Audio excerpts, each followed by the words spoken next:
Arnold Schwarzenegger's life was built on control, iron weights, movie sets, the governor's mansion. But when a semi-truck T-boned his SUV on Sunset Boulevard, steel crumpled, and so did his invincibility. At 77, bleeding and trapped, he's fighting not just for survival but to uncover why someone wanted him in that wreck. The crash wasn't random, and the truth could break him. Sunset Boulevard was a blur of neon and traffic at 7:32 p.m. when Arnold Schwarzenegger's black Escalade roared through a green light. He was headed to his Santa Monica gym, a ritual as old as his bodybuilding days. At 77, he still drove like he owned the road, steady, deliberate, a man who'd conquered worse than LA gridlock. His phone buzzed with a text from his son Patrick about a movie premiere, but Arnold didn't glance down. Focus was his law. He never saw the semi-truck. It barreled through a red light from a side street, a 40-ton beast with no hesitation. The impact was apocalyptic. Metal screamed, glass exploded, and the Escalade spun like a toy, slamming into a Prius before flipping onto its side. Arnold's world turned upside down, literally. His head cracked against the window, blood hot on his temple. The airbag pinned him, a suffocating wall of white. Pain roared through his chest, ribs, maybe cracked. His left arm hung limp, pinned by twisted steel. Gasoline stung his nose, sharp and dangerous. Outside, horns blared, and voices shouted, muffled by the wreck. Arnold's mind didn't panic. He'd faced death before, heart surgeries, stunts gone wrong, Soviet tanks in his childhood Austria. This was just another fight. Stay calm, he muttered, voice hoarse. He tried moving his legs. Good, no spinal break. His right hand clawed at the seatbelt, fingers slick with blood. It wouldn't budge, the buckle jammed. The smell of smoke grew thicker, a ticking clock. He wasn't dying in a fireball, not after everything. A bystander's face appeared at the shattered windshield, a young guy, wide-eyed. Mr. Schwarzenegger. Hold on. The kid yanked at the door, useless against the crumpled frame. Sirens wailed closer, fire trucks, cops. Arnold didn't wait for heroes. He gripped a shard of glass from the floor, ignoring the bite in his palm, and sawed at the seatbelt. Each cut was agony, his vision blurring, but the belt gave way. He shoved the airbag aside, chest heaving. The driver's door was a lost cause, but the passenger side was higher, less mangled. He dragged himself across the console, arms screaming, and kicked at the door. It groaned but held. Come on, he growled, kicking again. The third try cracked it open, and he tumbled onto asphalt, coughing. Paramedics swarmed, hands pulling him from the wreck. Sir, don't move, one shouted, but Arnold waved them off, sitting up. Blood streamed from his head, his arm dangled uselessly, but he scanned the scene. The semi was 50 yards away, cab empty, driver gone. The Prius driver, a woman, was being stretchered, alive but battered. Cops cordoned the street, lights flashing. Something was wrong, trucks didn't just run reds like that. Get me up, Arnold said, voice iron. A medic hesitated, then helped him to a gurney. His ribs burned with every breath, and his head throbbed like a jackhammer. The medic rattled off vitals, concussion likely, possible internal bleeding. Arnold barely listened. His eyes locked on the semi's license plate, memorizing it. California. X47-29L. No company logo, no markings. Too clean for a work rig. At Cedars-Sinai, the ER was chaos, beeping monitors, rushing doctors. Arnold lay on a bed, for in his good arm, as a nurse stitched his head. X-rays confirmed 3 cracked ribs, a dislocated shoulder, and a fractured humerus. Surgery was scheduled for dawn to pin the bone. He'd be out for weeks, maybe months. That wasn't what gnawed him. The crash felt wrong, staged. Phone, he said, voice cutting through the nurse's chatter. She handed him his cracked iPhone from the wreck. He dialed Frank, his fixer from Governor Days, ex-CIA, a bloodhound for truth. Frank, it's me. Sunset and Fairfax, semi-truck, no driver. Plates X47-29L. Find out who wanted me dead. Arnie, you're in no shape, Frank started. Do it, Arnold snapped, hanging up. Painkillers dulled the ache, but not his instincts. He'd made enemies, studio execs he'd strong-armed, political rivals, even old mob ties from his bodybuilding hustle. Someone had the balls to try this, and he'd find them. A detective showed up, badge gleaming. Ramirez, LAPD. Mr. Schwarzenegger, we're investigating. Can you walk us through it? Arnold eyed him, sizing up the cop. Honest, maybe, but cops miss things. Semi ran a red. Hit me clean. Driver bolted. That's all you need. Ramirez scribbled, frowning. Witnesses say the truck swerved toward you, not random. Any enemies we should know about? Arnold's jaw tightened. He wasn't airing dirty laundry to a badge. I'm Arnold Schwarzenegger. Pick a name. Ramirez left, promising updates. Arnold didn't trust promises. He texted his kids, Catherine, Christina, Patrick, Christopher, Joseph, to stay low, no details. They'd worry, but better safe. His ex, Maria, called, voice shaking, but he cut her off gently. I'm fine. Just a scratch. Lies, but she didn't need the wait. By midnight, the hospital quieted. Arnold lay in a private room, shoulders strapped, ribs taped. Sleep wasn't an option, his mind churned. The semi's driver didn't run from guilt, he ran from a plan. Arnold's life wasn't random chaos. Someone had targeted him, and the why was a splinter in his skull. Frank texted at 1:04 a.m., plates a ghost. Stolen from a lot in Fresno, no prints. Trucks impounded, but no trace of the driver. Digging deeper. Arnold stared at the words, fist clenching. Ghosts didn't hit like that. He thought of his old life, deals in smoky rooms, favors traded for his rise. Bodybuilding wasn't all clean, and neither was Hollywood. Names surfaced, a producer he'd blackballed, a politician he'd crushed in '06. None fit this kind of bold. A nurse slipped in, checking his '4. Her badge read, L. Carter, but her hands moved too fast, eyes avoiding his. Relax, Mr. Schwarzenegger, she said, syringe in hand. Alarm bells screamed in his head. He grabbed her wrist, pain spiking, and twisted. The syringe fell, liquid gleaming. Who sent you? He growled, voice low. Her eyes widened, fear real. I don't. He tightened his grip, ribs screaming. Talk. She yanked free, bolting for the door. Arnold ripped out his '4, swinging his legs off the bed. His vision swam, but he staggered after her. The hall was empty, she'd vanished. A security guard rounded the corner, radio crackling. Sir, get back to bed. Check your staff, Arnold said, leaning on the wall. L. Carter. She's not a nurse. The guard radioed it in, face skeptical. Arnold didn't care. He wasn't safe here, not with fake nurses and missing drivers. Someone wanted him dead, and they weren't done. He'd survived the crash, but this was war now. Back in bed, he gripped his phone, texting Frank, hospital's compromised. Fake nurse, syringe. Find her. Dawn was hours away, surgery looming. Arnold's body was broken, but his will wasn't. Whoever did this thought they'd cracked him. They'd learn, he was still a machine. Arnold Schwarzenegger lay in his Cedars-Sinai hospital bed, the hum of monitors his only company at 3:17 a.m. His shoulder was a mess, fractured humerus, dislocated, surgery set for 6 a.m. cracked ribs stabbed with every breath, and a concussion blurred the edges of his vision. At 77, he'd taken worse, stunts, surgeries, political brawls, but the fake nurse's syringe changed everything. This wasn't just a crash. Someone wanted him dead, and they were inside the hospital walls. He gripped his cracked iPhone, Frank's last text burning in his mind.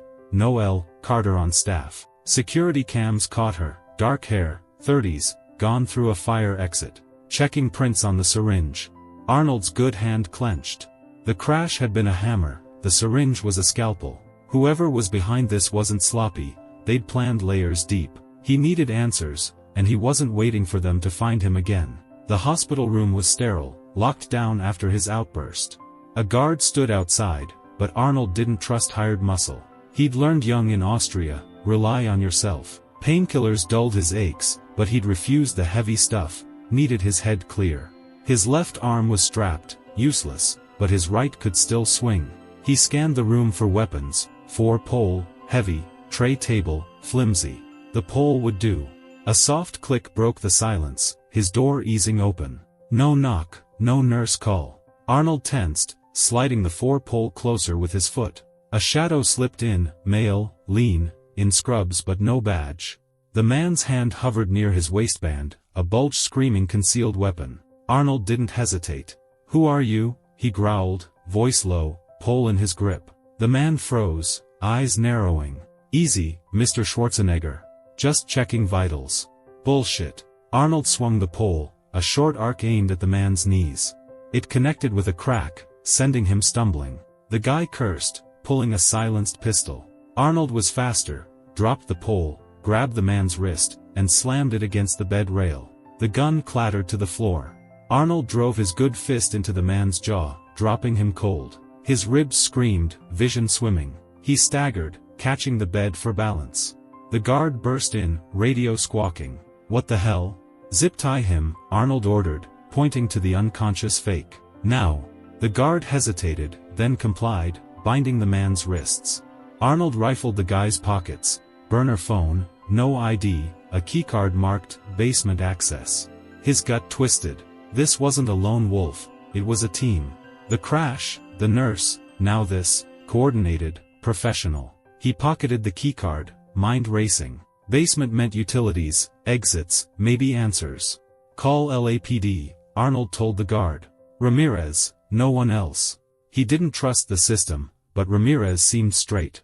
The guard nodded, hauling the fake out. Arnold sank onto the bed, blood pounding. Surgery was in 2 hours, but he wasn't safe here. He texted Frank, another hitman, male, scrubs, gun. Basement keycard. Find the nest.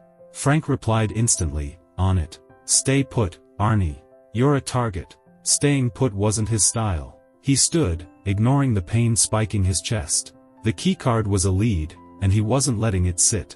He pulled on a hospital gown over his bandages, grabbed the 4-pole for support, and slipped into the hall. The guard was gone, probably with the fake. Sloppy, but it gave Arnold room to move. The hospital was a maze at night, dim lights and empty corridors.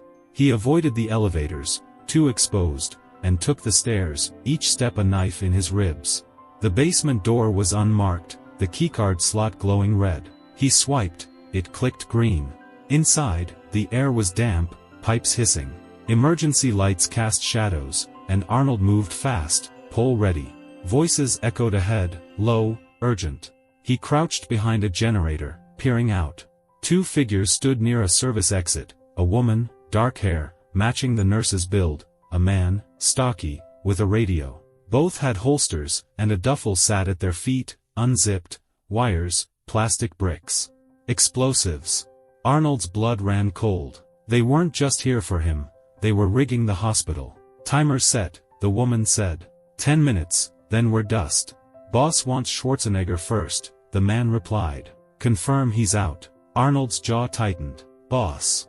Someone was pulling strings, and he needed a name. He gripped the pole, calculating. 2 against 1, him half broken, no good odds. But waiting wasn't an option. The woman turned, scanning, and Arnold moved, silent as his pain allowed. He swung the pole at the man's head, connecting with a dull thunk. The guy dropped, radio clattering. The woman spun, drawing her gun. Arnold dove behind a pipe, bullets sparking off metal. His ribs burned, but he rolled, grabbing the duffel. Inside, C4, a detonator blinking, 9 minutes left. The woman fired again, closing in. You're done, old man. Arnold hurled the duffel at her, wires tangling her legs. She stumbled, and he charged, tackling her with his good shoulder.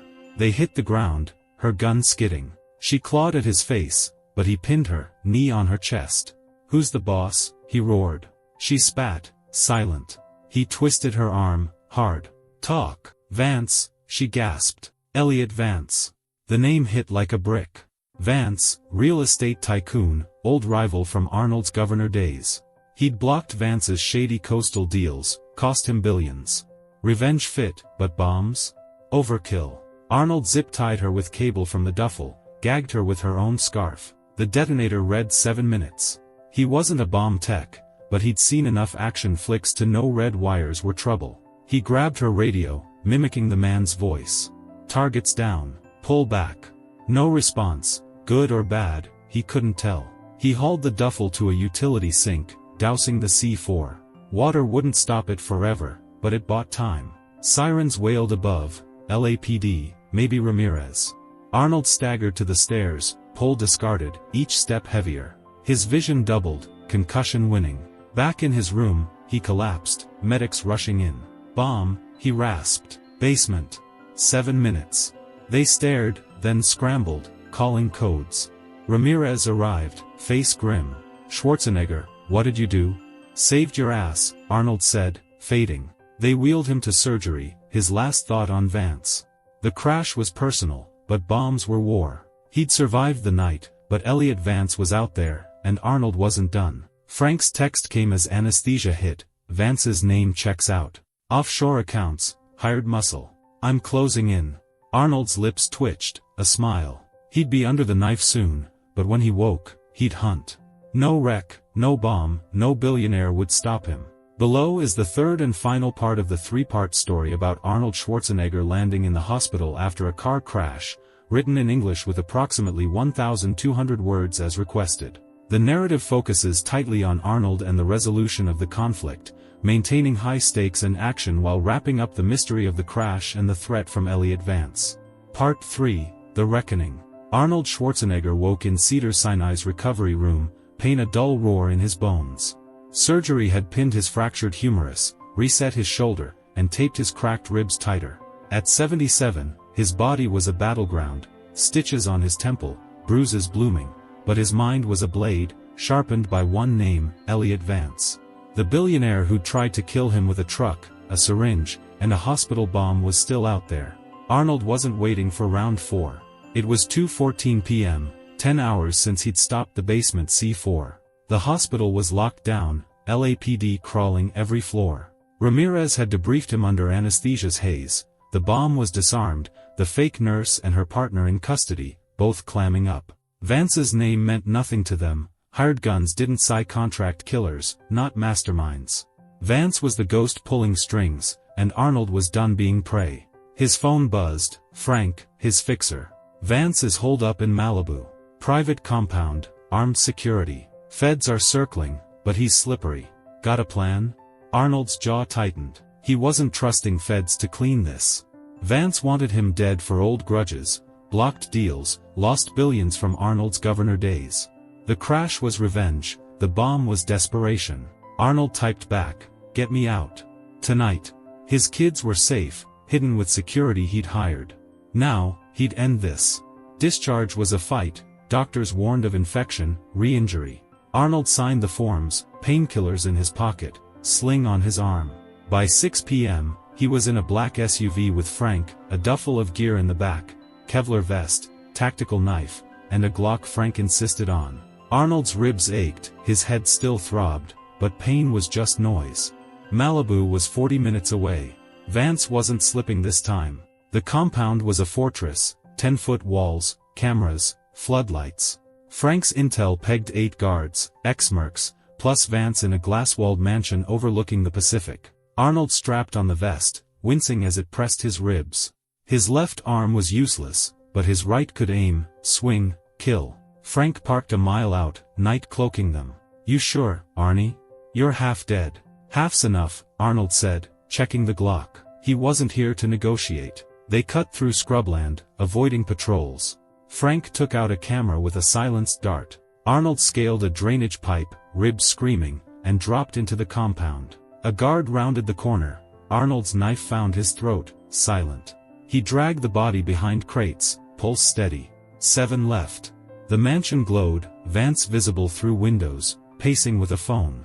Arnold signaled Frank, who rigged a distraction, a car alarm, blaring 200 yards out. 3 guards peeled off, drawn like moths. Arnold moved, low and fast, to a side door. Frank's lockpick clicked it open. Inside, marble floors gleamed, modern art mocking Vance's wealth. Arnold cared about one prize, the man himself. A guard stepped into the hall, rifle low. Arnold fired, 2 shots, chest and head, clean. The Glock suppressor kept it quiet, but time was short. He climbed stairs, Frank covering the rear. At the top, Vance's office door was ajar, voices leaking out. Arnold peered in. Vance, slick in a suit, arguing with a laptop screen. Some suit, probably a lawyer. 2 guards flanked him, alert. Arnold whispered to Frank, "Take the left." They burst in, no warning. Arnold's shot dropped the right guard, Frank's dart hit the left. Vance dove for a desk drawer, but Arnold was faster, slamming him against the wall, Glock to his temple. The laptop clattered, call disconnected. Schwarzenegger, Vance spat, eyes wild. You're a dead man. Funny, Arnold growled. That's your plan. His good hand pinned Vance's throat, ribs burning but ignored. Why the crash? The bomb? Vance sneered, defiant. You ruined me. Billions, gone, because you played hero in Sacramento. You think you're untouchable? Arnold tightened his grip. You missed. Talk. Vance choked, gasping. Kill me, it's over. My network's done. Just business, Arnie. Business.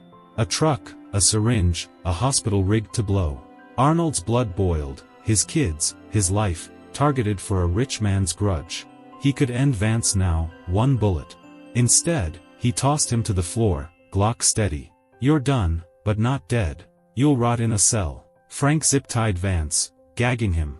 The laptop held names, contacts, payoffs, proof of Vance's web. Arnold pocketed it, evidence for Ramirez. The feds could have their bust, he'd already won. Alarms screamed outside, remaining guards, maybe backup. Time to move. They dragged Vance to the SUV, bullets pinging off the hood as Frank floored it. Arnold fired back, clipping a merc's shoulder. The compound shrank in the rearview, Malibu's cliffs swallowing it. At a safe house, Frank handed Vance to Ramirez's team, the laptop sealing the deal. Vance glared, silent, as cuffs clicked. By dawn, Arnold was home, Brentwood quiet. His kids called, safe, relieved. He didn't tell them everything, didn't need to. The crash scars ached, ribs, arm, head, but he'd heal. Vance's empire was crumbling, arrests rolling in. Frank confirmed it, no loose ends. Arnold stood in his gym, mirrors reflecting a battered legend. He'd faced death, again, and walked out. The weights waited, cold and heavy. He grabbed a dumbbell, pain be damned. Life wasn't over, not for him. One rep, then another. The machine kept running.